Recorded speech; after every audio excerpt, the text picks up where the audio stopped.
2025 was a solid year for anime. It was not the best year, but there was still a lot of bangers and memorable anime. There was also that. But let's ignore the bad shit and focus on what's good. To be honest, this year for me is the calm before the storm. I'm already looking forward to next year. Let's see what we got. We got Frieren, Jujutsu Kaisen, Yojo Senkai, Apothecary Diaries Season 3, Witch Hat Altair, Bleach, and the list goes on and on. Not to mention Baki and JoJo Part 7.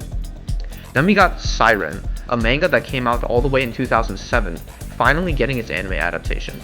The world of Siren is so great and I absolutely am dying to see it. I don't care if it's good or bad, just give it to me, come on, I need it so bad. We also have the new Madoka Magica movie coming out, holy shit.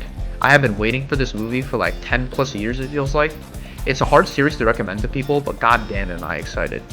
If it's coming out in theaters, I gotta go watch it by myself though. I don't know if any of my friends even like the series, but who knows.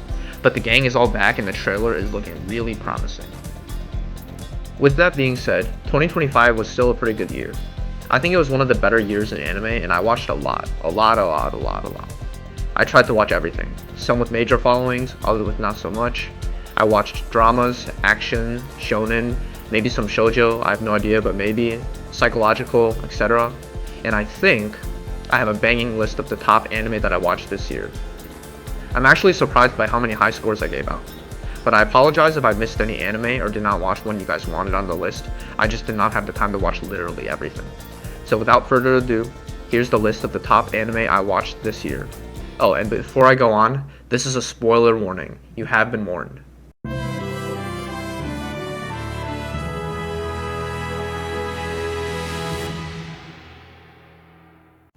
Starting off the list, we got City the Animation. The watch experience for this was absolutely magical. The way Kyoto has presented this anime is nothing short of perfection, and the animation is really what brings this anime to a whole new level. It's like a fine dining dish. Of course the ingredients have to be good, but the way the food is presented on the plate is what elevates the dish, and that is exactly what they do here. Like, look at this shot right here. Look at the detail, the way the camera pans and shows all of the different little actions that each person is doing. And keep in mind, this is within like the first 5 minutes of the anime. And the good animation keeps going on and on and on. Like, look at this scene here. See how crazy this scene is? Like, there's nothing out there like this. Now, if you know me, you know that I think a lot of times that good animation does not necessarily make a good anime. But at the end of the day, animation does matter, and I think they nailed it. Now, with that being said, this is a very niche anime. Like, for those of you who have watched Nichijou, you will definitely like this anime. But for those of you who are watching anime for the first time or are not into these sort of gag or comedy animes, this is definitely not something you will like. But I think that this is a great anime, and I think that even if some of the story beats did have me bored, I have to give this one a shout out and give it the number 11 spot.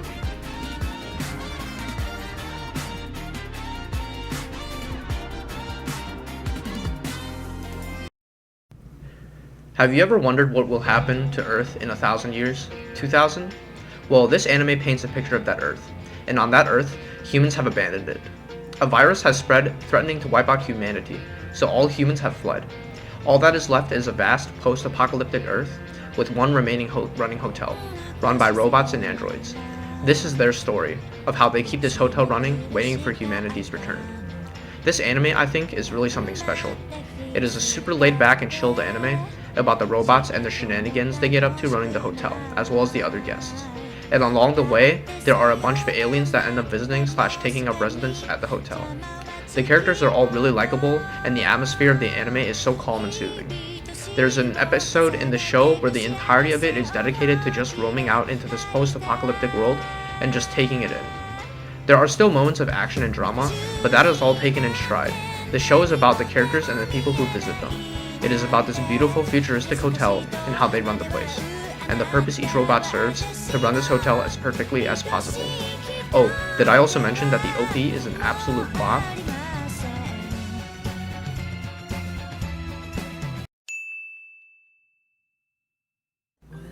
Lord of Mysteries is a unique anime for me. On one hand, it is one of the most confusing animes that I have watched this year. With its complicated plot and power system, I thought it was extremely confusing to watch. I don't know, maybe they didn't explain things well enough, or my attention span is just absolutely shot at this point. But on the other hand, the show is great. The powers each character has is confusing, but it's also unique and really interesting to see how each power works. And the world that the characters inhabit feels so unique and realized, that you forget that the show is technically an isekai. I love the setting, a sort of steampunk, Victorian era kind of setting, sort of like England in the 19th century, but with magic and stuff. The power system is really interesting. There's like 9 levels of power, and like each level you get closer to becoming a god or something. The main character also has a unique subspace he controls that he talks with other characters in, and there are ways for like the powers of each character to have to run out of control and turn them into monsters and stuff. And that was one of the plot points of one of my favorite arcs of the show. Like, the world is so unique from anything I've seen thus far that I had to include it on the list. Man, Chinese anime feels like it's on the rise.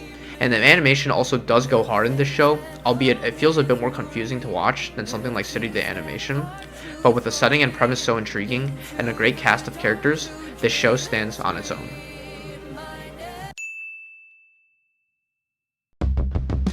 Yes, for real, this made it onto the list. When I first saw season 1 on my anime list, I didn't think much of it. Then I saw the score on my anime list and was like, ain't no way that's real. I'll give it a shot and see how it really is. And season 1 was actually pretty good.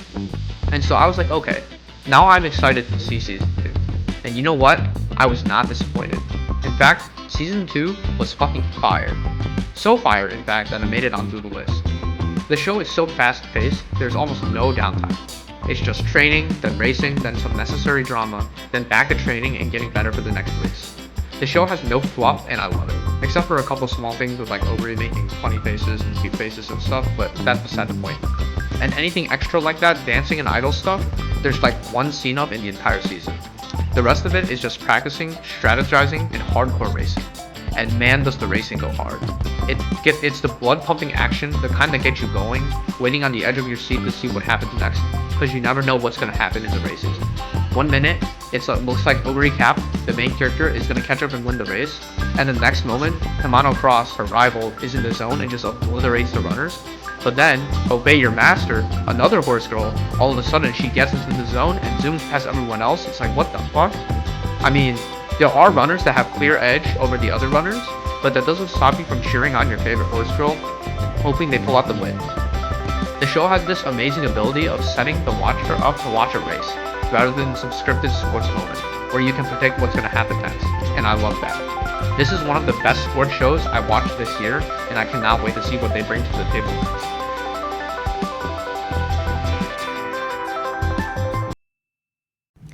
Out of all the anime that I have seen on this list, Dr. Stone is the one that I have rewatched the most, like all of it. And that's because it's the most fun anime that I have watched this year, outside of like Haikyuu or something. But that anime didn't come out this year, and I was kind of late to the party, so yeah. I've excluded it from the list, but just know, if I was going to include it, it would probably take the place of Dr. Stone. But back to Dr. Stone. It's just so much fun watching Senku and the gang on their adventures, building things and getting life achievements, just casually making electricity and hot air balloons and cameras and cars and stuff. This anime was described to me by a friend as a slice of life shonen, and I kind of have to agree. There is action and adventure, but that is sort of in the backdrop. The main thing is the characters building things, advancing society, and trying to unravel the mystery of how they all turned to stone. There was not a particular season that stood out though, so I just included all of the seasons here. I think that this is such a solid anime, and honestly I would recommend this anime to anyone looking for a more chilled shonen. You're not really going to get action-packed scenes or anything like that, even though it is a shonen. This anime is carried by its entertaining characters and its mysterious story. As you follow the gang to try and figure out how to rebuild civilization, and figure out why they all got petrified and who's behind all of this. Again, it's a lot of fun, and I got sick after rewatching it like 10 times over.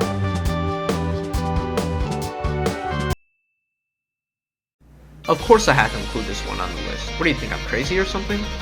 This season was the culmination of around 9 years of shonen anime.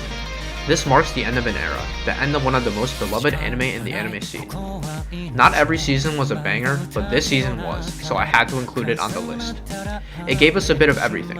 Bakugo got to shine, Deku got a conclusion to his saga, and the class we all grew up with finally brought an end to the all-for-one, one-for-all fight. Now I do have to say, again, that I did not watch a lot of the other seasons of the show. If you want the reasons for that, you can go see my short on the final season. so I don't have much of an attachment to the season. I also thought the season did have some issues, but it was so iconic and the conclusion so satisfying. I thought the season was incredible and had to include it on this list. Like I said earlier, Chinese animation feels like it's on the rise, and nothing showcases that more than To Be Hero X. It has one of the most unique ways of telling its story, and one of the most unique art styles out there. The way it blends 2D and 3D together is spectacular. It's not perfect, but the way it uses it feels so unique, and the stories being told are all really interesting as well. From the fake nice story all the way to Lucky Cyan, each story is a unique blend of action and drama, and I loved every moment of it. It's not just uppity, like happy and inspiring stories. There are also a lot of darker stories and the dark side of treating heroes like celebrities, as well as some of the dirty work some heroes do. And there are a lot of politics and more sinister stories in the mix. And the power system of this world is also pretty interesting. Anyone can be a hero in this world. It all depends on the trust level that people have in a person, represented by a number on their wrist. The higher the number is, the more trust people have in the person, the more powerful in general that person is. And the heroes are all ranked, with the most powerful hero being designated Hero X. And X changes a lot, but the most recent X is the most powerful. And I gotta say, his powers are super unique and crazy. Like, the animation goes ham and his powers go absolutely insane. Like, I'll just show you.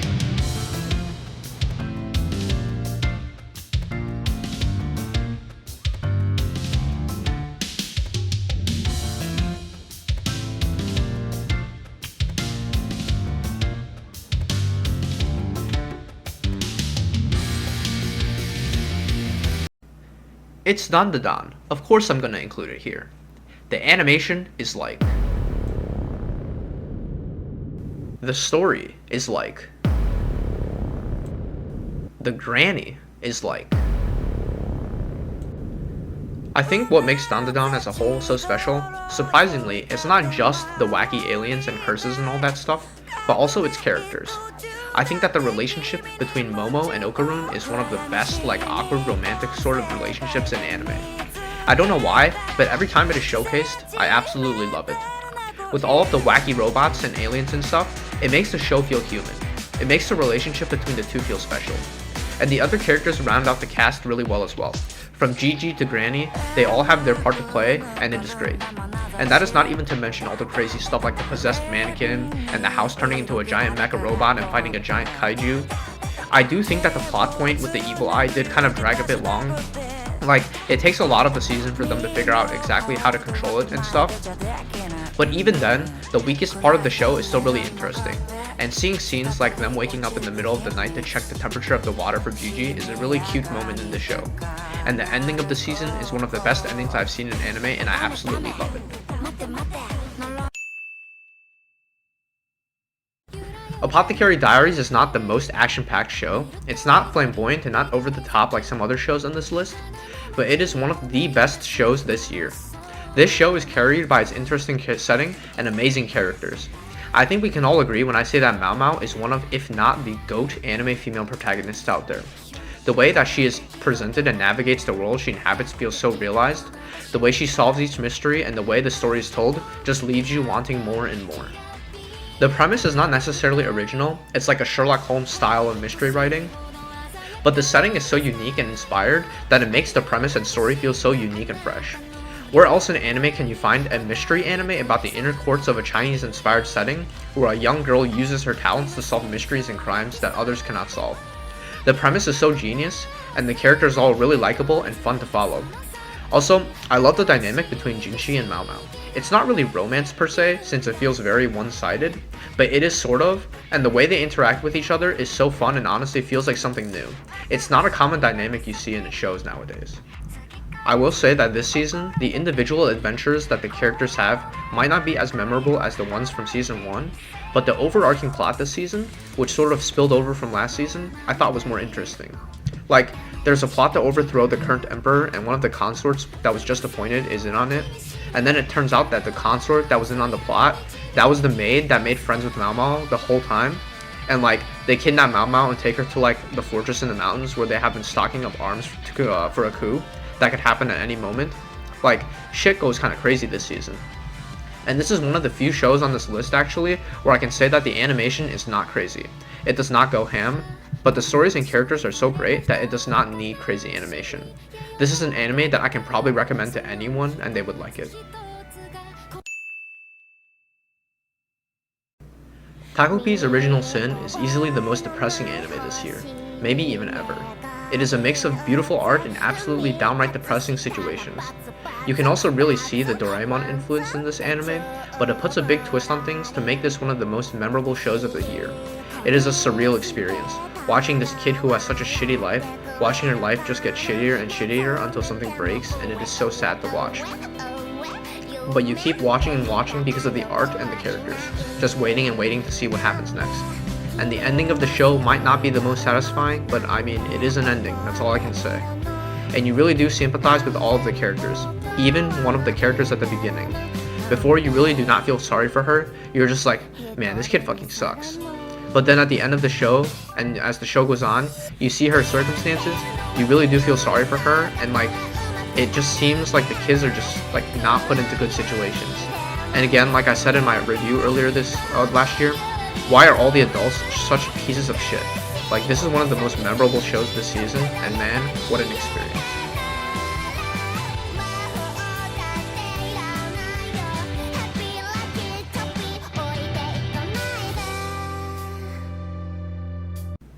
What can I say? Absolute cinema. This was easily the best anime of the year, and to be honest, it was not close. Watching this on the big screen especially was such a great experience, and everything in the movie was just perfection. From the music to the action to the drama, everything was on point. It was just that special. The only thing I can think of that is wrong with this movie is that sometimes it's hard to make out what's going on in the action scenes, but that's just because the action goes absolutely ballistic. Like, look at these shots. Like, goddamn. The show also knows exactly when to slow things down and when to turn things up. Like the pool scene with Reze where you see Denji hop in after her. You can really see that Denji was sort of hooked before, but now he really is falling for her. I like how they take the time to develop the relationship between the two and make it feel so real and genuine. And then they know how to blow it all up.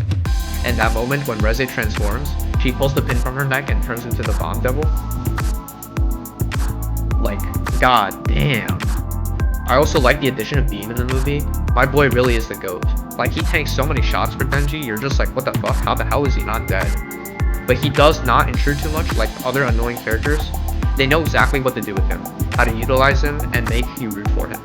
I kind of wish they gave Power some stuff to do as well, but that's kind of whatever, that's like a small nitpick. Also, did I forget to mention that the opening and ending music are all absolute bangers?